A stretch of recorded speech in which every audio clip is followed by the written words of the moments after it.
Tonight I needed a side dish for my meatloaf. I'm Tess and I'm making oven-roasted can-hold potatoes. Stay tuned.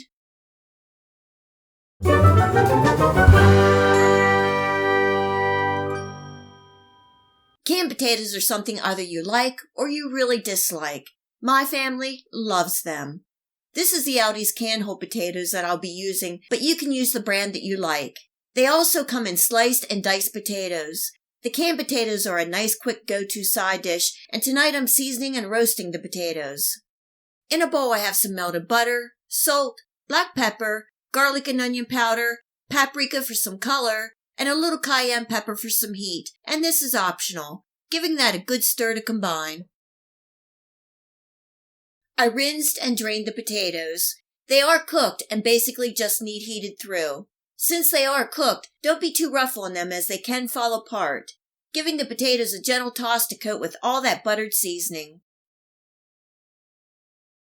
I have a parchment lined baking dish and I'm adding the potatoes and spreading out. I have the meatloaf already in the oven at 375 degrees Fahrenheit. These potatoes will bake for about 15 to 20 minutes and I'll give them a good stir about halfway through. The meatloaf is my copycat version of Cracker Barrel meatloaf, and I must say it's some of the best meatloaf I have ever made. If you would like to see that video recipe, I will leave a link here and in the description box below. The Aldi's can-hold potatoes are a nice quick side dish. You can season them with any spices that you like. I hope you give this quick and budget-friendly oven-roasted can-hold potatoes a try, and enjoy!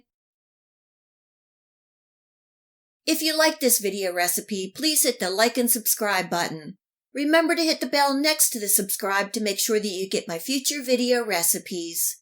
You can also find me on Facebook and at my website.